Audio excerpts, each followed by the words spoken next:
வணக்கம்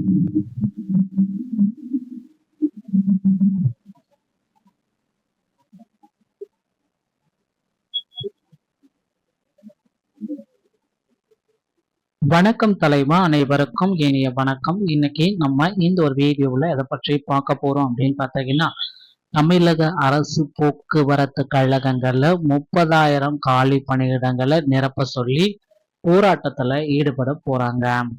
இந்த போராட்டத்துக்கு 30,000 காலி பணியிடங்களை உடனடியா நிரப்பல அப்படின்னா கண்டிப்பாக போராட்டம் நடத்தப்படும் அப்படின்றத குறிப்பிட்டு சொல்லியிருக்காங்க. ஸோ எப்ப என்ன பண்ண போறாங்க தமிழக அரசு அப்படின்றத பற்றி தான் இந்த ஒரு வீடியோவின் காணொலி வாயிலாக நாம இப்ப பார்க்க போறோம். மக்களை, நீங்க அந்த சேனலை முதல் முறையா பார்க்குறீங்க அப்படின்னா மறக்காம ஒரு சப்ஸ்கிரைப் பெல்ல கிளிக் பண்ணி வச்சுக்கோங்க. வாங்க வீடியோக்குள்ள போகலாம்.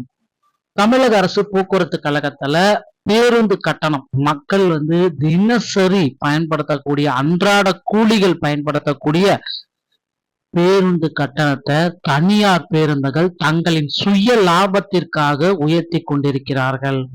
இதை பாத்தீங்கன்னா அரசாங்கமும் எந்தெந்த பேருந்துகள் அப்படி செயல்படுது அப்படின்றத கண்டறிந்து அந்த பேருந்துகளுக்கு ஃபைன் அபராதங்கள் விதிச்சிட்டு இருக்காங்க. ஆனா அடுத்த கட்டமா அவங்க 200 ரூபாய் 200 ரூபாய் அபராதம் அப்படின்றதுனால கட்டிடுறாங்க. ஆனா இதுக்கு தொடர்ந்து நீட்டிச்சு அப்படின்னா 3 முறை 4 முறை அபராதம் கட்டும் பட்சத்துல அந்த பேருந்தோடைய உரிமத்தை முறையாக ரத்து செய்யப்படணும் அப்படின்ட்டு மக்கள் கோரிக்கை வச்சிருக்காங்க. அப்படி ரத்து செய்யப்பட்டால் மட்டும்தான் அந்த பேருந்து உரிமையாளர் அடுத்தடுத்து இந்த மாதிரி தவறை செய்ய மாட்டார் அப்படின்றத கோரிக்கை வச்சிருக்காங்க. முதல்வர் விஜய் மற்றும் போக்குவரத்து துறை அமைச்சர் பார்த்திபன் அவர்கள் இதற்கு தக்க முடிவு எடுப்பாங்க அப்படின்றத விரைவில் நம்ம எதிர்பார்க்கலாம். அரசு போக்குவரத்து கழகத்துல 30,000 காலி பணியிடங்கள் சரிங்களா, டிரைவர், கண்டக்டர் ஆகஸ்ட் 25 முதல் போராட்டங்களை நடத்த போறதா சொல்லியிருக்காங்க. சிவகங்கை அரசு போக்குவரத்து கழகங்கள்ல 30,000க்கும் மேற்பட்ட காலி பணியிடங்கள் நிறைவேற்றிருக்கு.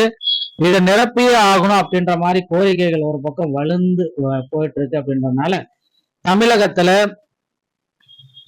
8 மண்டலங்களை கீழ் 22 கோட்டங்கள் மூலம் அரசு போக்குவரத்து கழகங்கள் செயல்பட்டு வருகிறது. 24,000க்கும் மேற்பட்ட பஸ்கள் இயக்கப்பட்டு வருகிறது.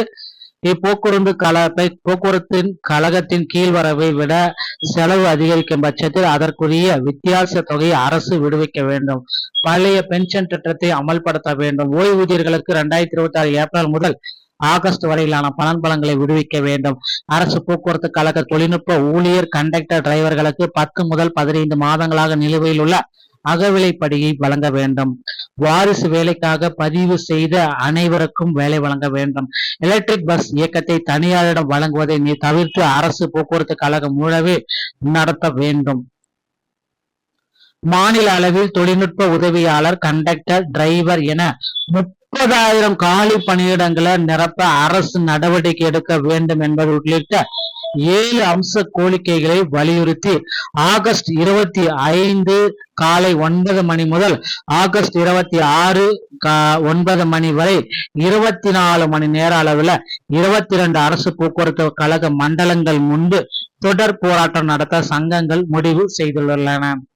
அரசு போக்குவரத்து கழக சங்கங்கள் CITU காரைக்குடி கோட்ட தலைவர் தெய்வ வீர பாண்டியன் கூறியதாவது, பணிக்காலத்தில் உயர்நீத்த ஊழியர்களின் வாரிசுகளுக்கு பணி வழங்காமல் 5% மட்டுமே வழங்கப்பட்டது ஒரு வேதனைக்குரிய செயல். இதனால் தொழிலாளர் குடும்பங்கள் வேலை கிடைக்காமல் தவிர்க்கின்றன. இது போன்ற பிரச்சனைகளுக்கு தீர்வு வலியுறுத்தி ஆகஸ்ட் 26 முதல் 25 to 26 இரவு பகலாக தொடர் முழக்க போராட்டம் நடத்த உள்ளோம் அப்படின்றது குறிப்பா சொல்லியிருக்காங்க. சோ விரைவில் பாத்தீங்கன்னா போக்குவரத்து ஊழியர்களுடைய கோரிக்கைகள் அனைத்தும் கேட்டறியப்பட்டு போக்குவரத்து கழகத்துல புதிய நியமனங்கள் கொண்டு வர போறாங்க அப்படின்றத எதிர்பார்க்கலாங்க. சோ இந்த ஒரு வீடியோ பதிவு உங்களுக்கு இதை பற்றி தான் விளக்குகிறது. ஒருவேளை ஆகஸ்ட் 25 26 ஒரு நாள் பேருந்து ஓடாம கூட இருக்கலாம். ஸ்ட்ரைக்கு அப்படின்றதுனால என்ன வேணா நடக்கலாம், பொறுத்து நாம் பார்க்கலாம். இந்த மாதிரி தகவலை நீங்க உடனுக்குடன் பெற நீங்க நம்முடைய சேனலோட இணைந்தீர்கள். மீண்டும் ஒரு நல்ல தகவலோட நான் உங்களை சந்திக்கிறேன். நன்றி, வணக்கம், தேங்க்யூ.